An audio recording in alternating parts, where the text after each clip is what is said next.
This tea is so, so good. And I'm almost done with it and I'm so sad. I'm gonna have to see if she has more in her shop. But it tastes so delicious.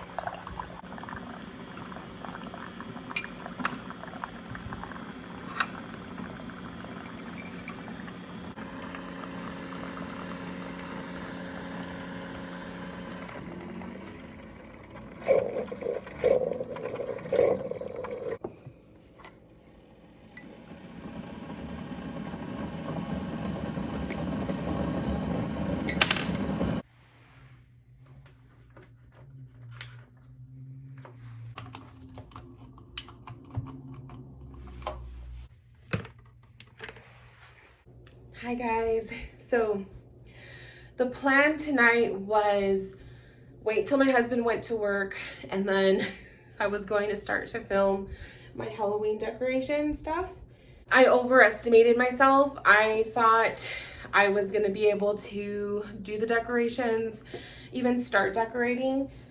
And I think I'm just so tired from sessions that I had earlier today and just, I get the lazy bug after like once the sun starts to go down, I just get lazy. I thought, why don't we just have like a simple witchy conversation tonight? This is actually a topic that was brought up to me from a friend. And I thought I'll save the decoration content for tomorrow. And we're gonna just do a witchy conversation. So get yourself something to drink, a nice hot cup of tea, a glass of wine, a water, whatever is your choice. Get yourself something to drink. Get yourself something that smells good, like a cleansing mist, a candle. I'm gonna be lighting a candle, a crystal to hold that is grounding and comforting, and we'll just get into our topic after that. So I absolutely love lighting candles.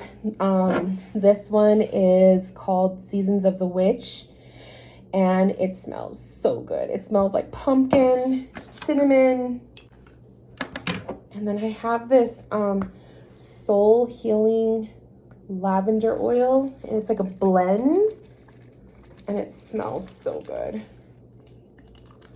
So I want to set that intention just to promote relaxation and comfort, because the topic we're going to be talking about can be not upsetting, but it's a touchy topic. And then I have my delicious tea here.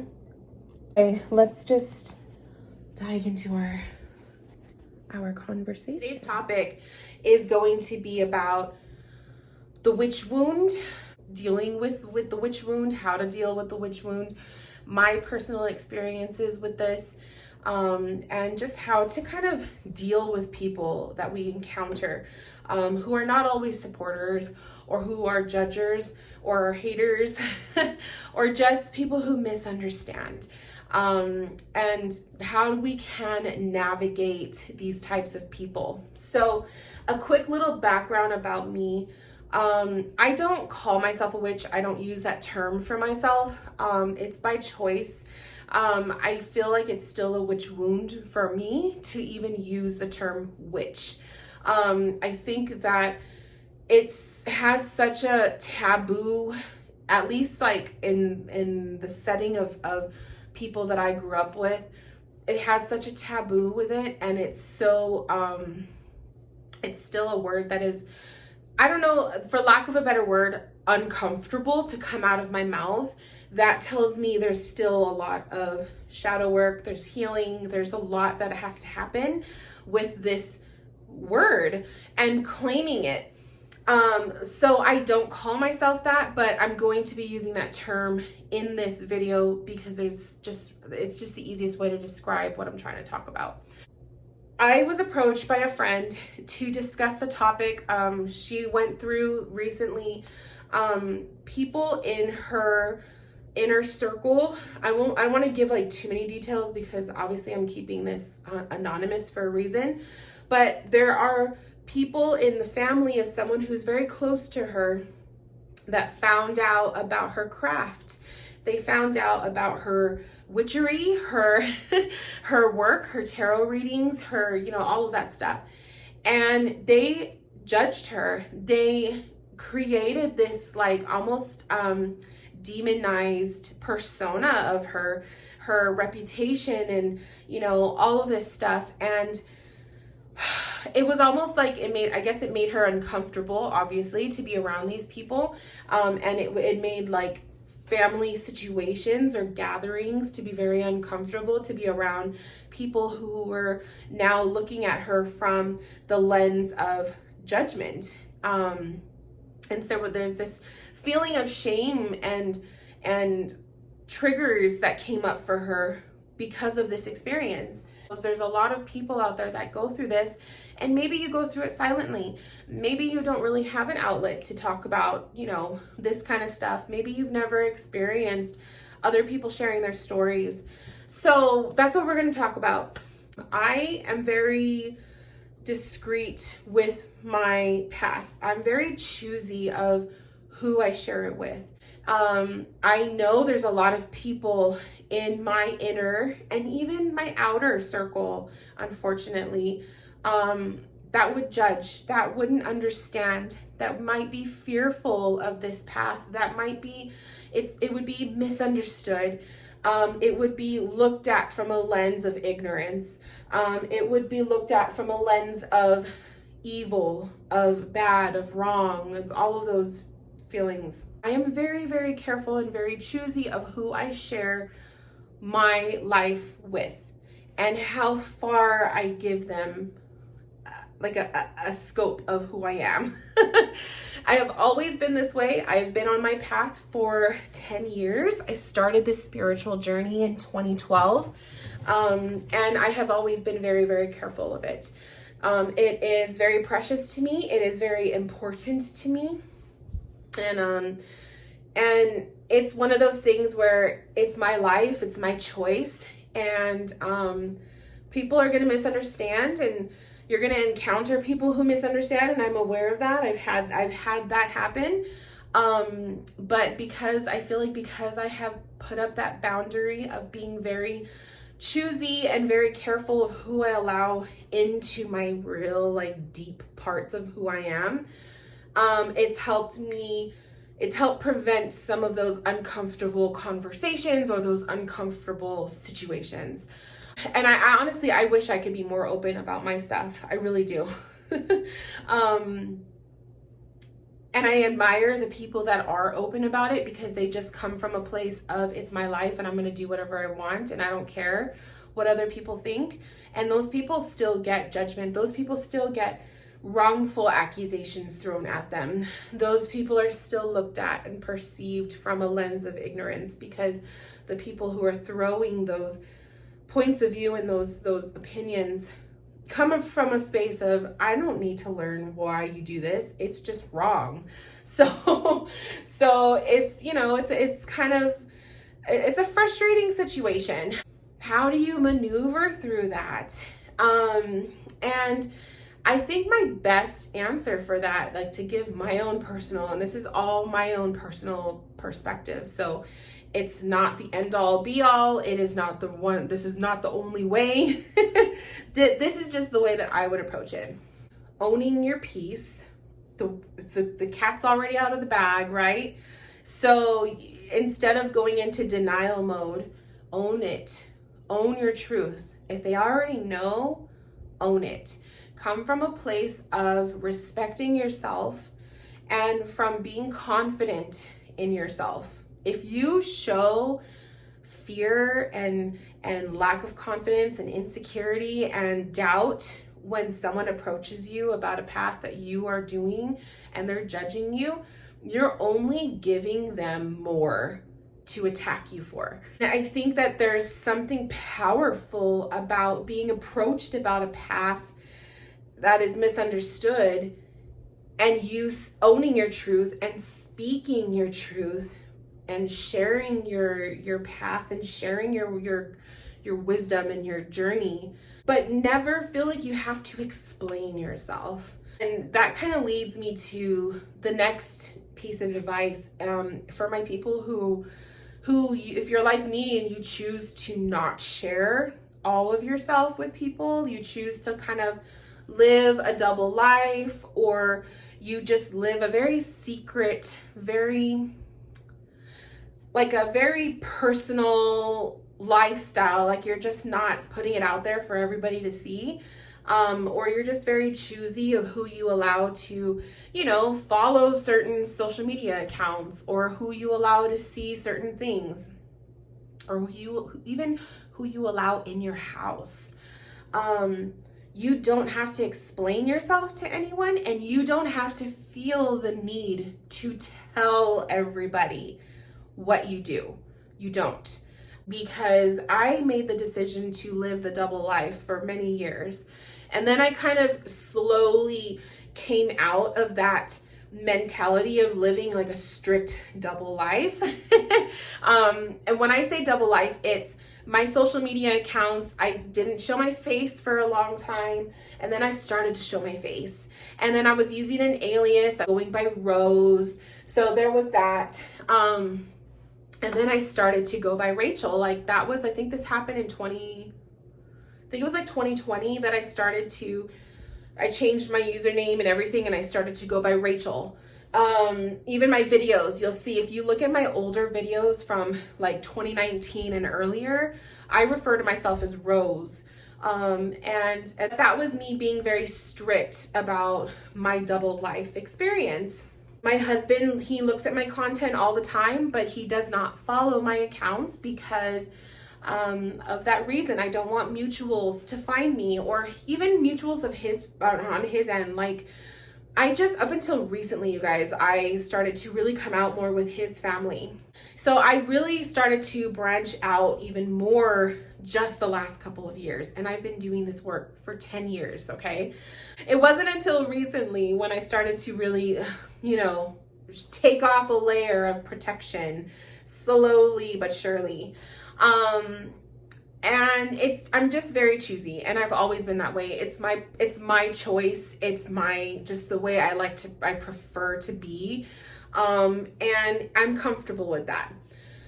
There are times though, even when I was early on into this spiritual path, so this is like 2012-ish, 2013, where I felt like I was supposed to tell people. How do I not tell my family? How do I not tell so-and-so? I felt like it was almost like I was supposed to tell people what I was doing with my life. But I had this realization. I was like, and I think it was kind of like Spirit put me in like the footsteps of my mom. And I kind of like observed, I was like, my mom had so much going on in her life that she didn't tell anybody.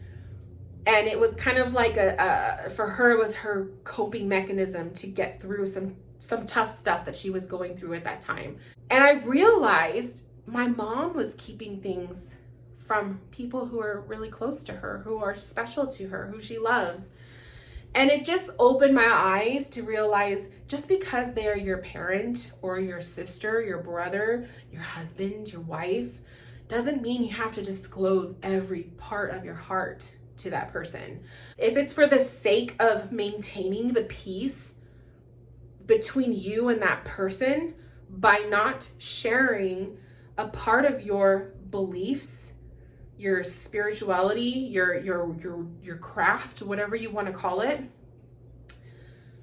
you don't have to disclose it. That was a huge epiphany for me.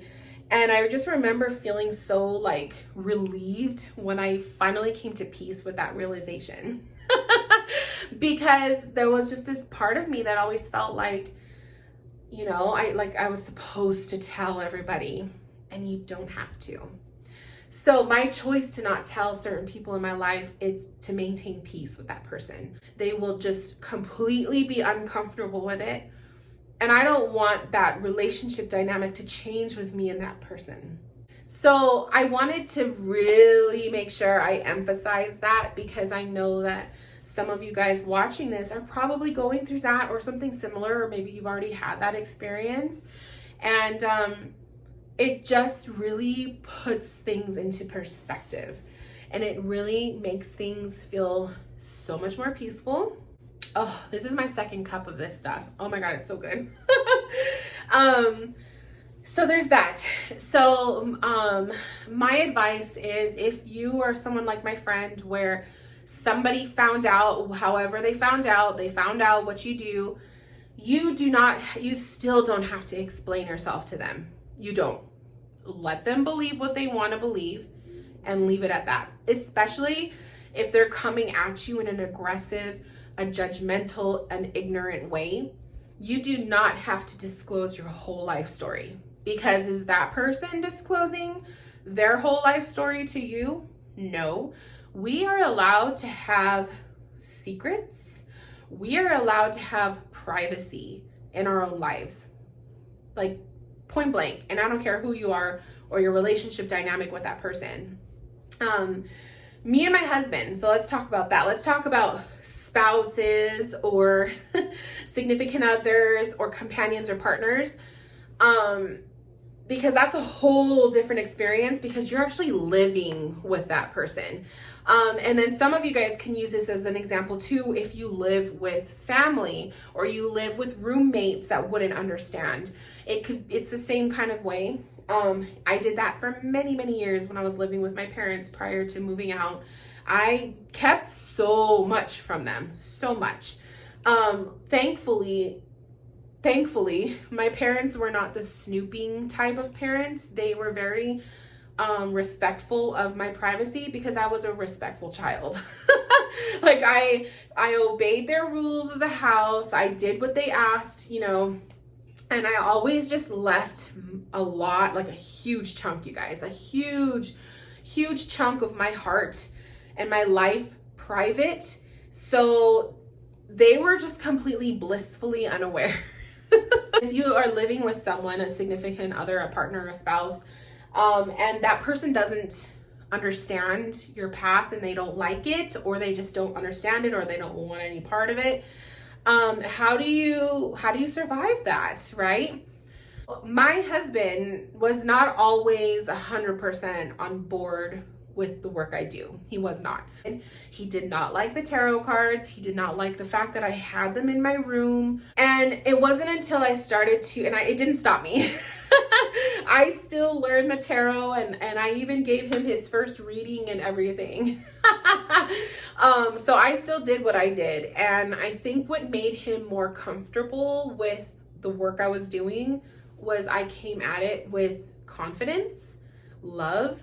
He saw the spark in me when I was doing this work. When you're stepping into your purpose and you're doing something because it's purposeful for you, the other person is going to see that. I think he saw the glow. And he also saw that I was coming at it from a place of professionalism. It wasn't just, it wasn't just a phase. I wasn't like conjuring demons in my reading. You know what I mean? Like, I was doing respectful readings, and I came from a place of just genuine, authentic interest in this.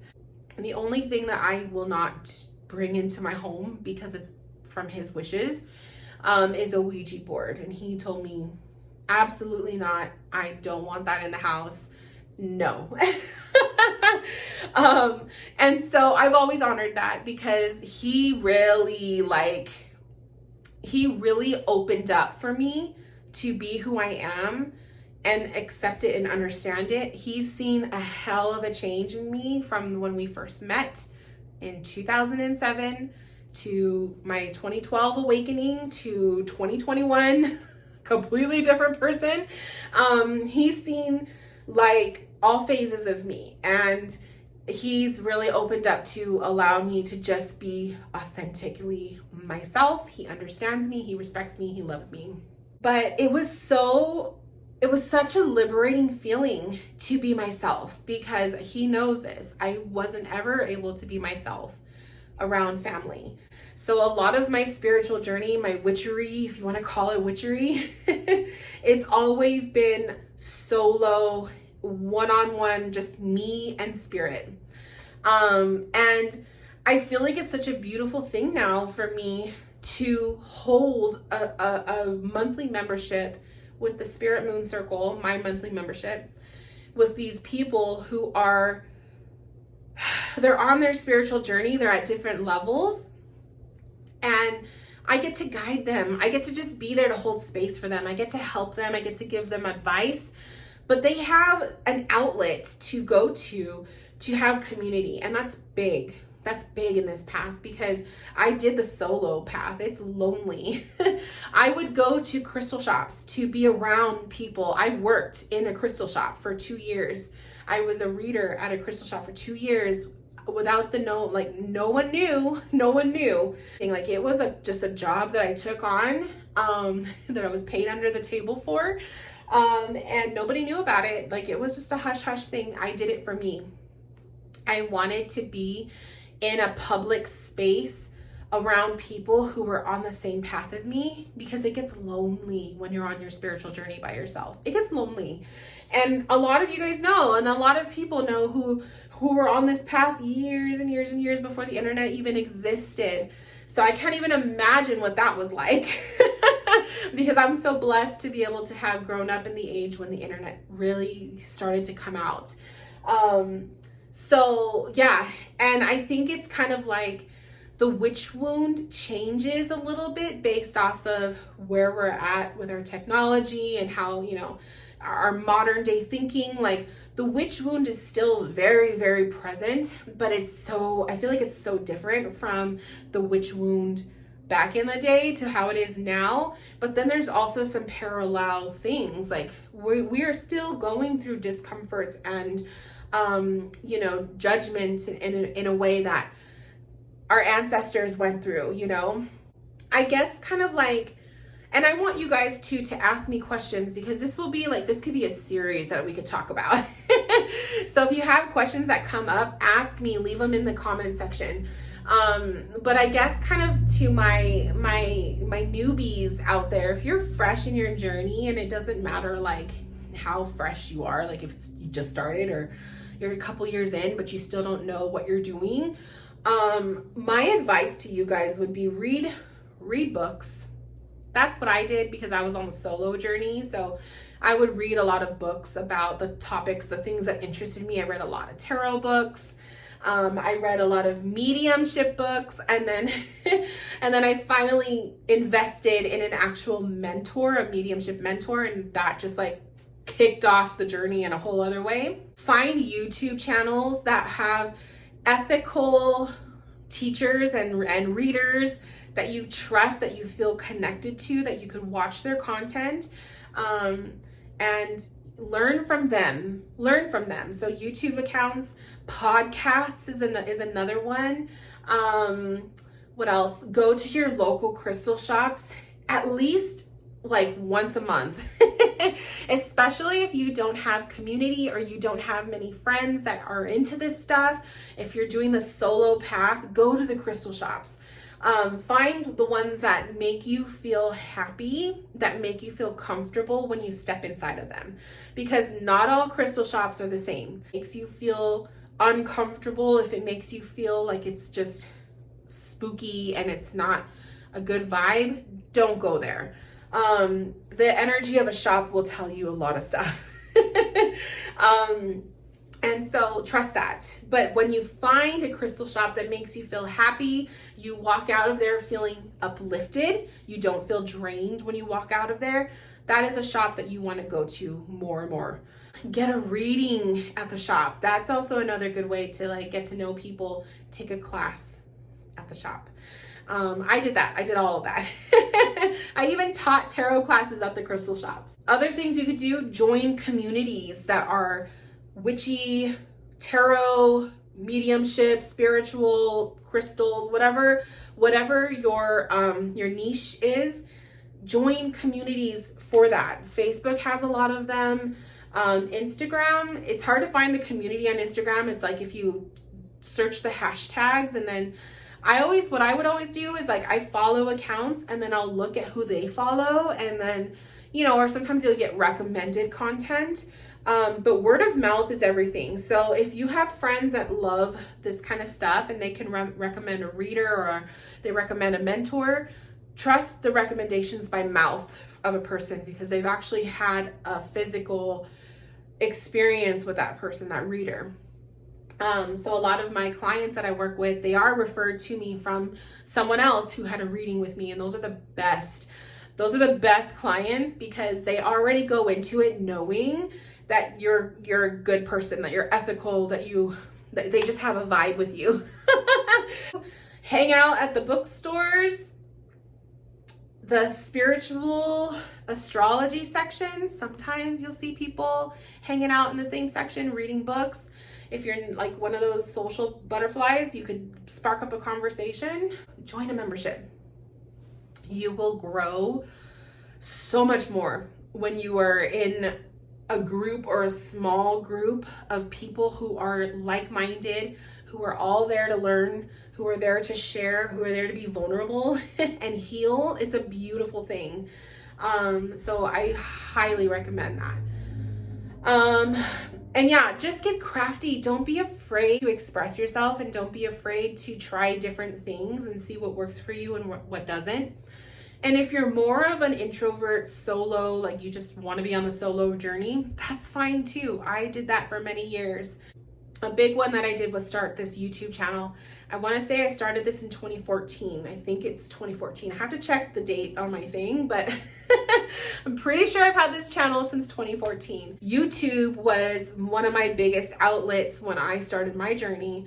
That's how I met and found a lot of readers. So it just kind of felt right for me to be a part of the YouTube community. My channel is like a baby. Only the people who are meant to find me will find me. I've always been that way when it comes to my work. I thought at one point that I wanted to be like really big and have a lot of followers and thousands of people watching me, but I don't. Realistically, I don't. It's too much for me. Like, I come off as very extroverted in my videos, but I'm actually a very, very big introvert. So I actually love that the people who find me, you guys find me because you're supposed to. You find me because it's a video that pops up for you. It's exactly what you needed to hear in that moment. Some people have instant connections when they watched my videos. I just get a lot of comments from you guys, and I see that, and it warms my heart when I read those things. So I appreciate you guys. Any little thing that you do to better yourself, to better your path, to make your experience that much more brighter is going to really outweigh and outrule those stupid, judgmental people that come in and they just try to like burn down your entire world. It just makes the whole experience worth it. Best thing that you can do if you ever encounter a judgmental person or somebody who is just really, really attacking you for your beliefs and your path is to just approach them with love, but confidence. Confidence, empowerment, courage, truth, peace, and honestly, let them be the way they are. It doesn't shake you up. It doesn't do anything to you and your path because you are so invested and you're so empowered by your own work and your beliefs and the things that you do that when they come into your life to try to attack you, it doesn't do anything to you. It doesn't. Fuel yourself with so much knowledge and experience and wisdom and love that those people that come in, and they don't happen all the time, but they will, they won't have anything on you. There is so much power in genuine, authentic knowledge in what you do. I better shorten this up. I hope I got my point across. I kind of was like all over the place, but I get really passionate when I talk about this stuff, you guys, because I love my spirituality. I love my path. I love it so much. It was life-saving for me. And so I have so much passion when I like talk about it. But we'll have to do a part 2 another time. So with that, I hope you guys enjoyed this space. I hope you enjoyed spending some time with me. So anyways, until then, I hope you guys are doing well. And if you have any questions, comments, leave them in the comments section. I read every single one.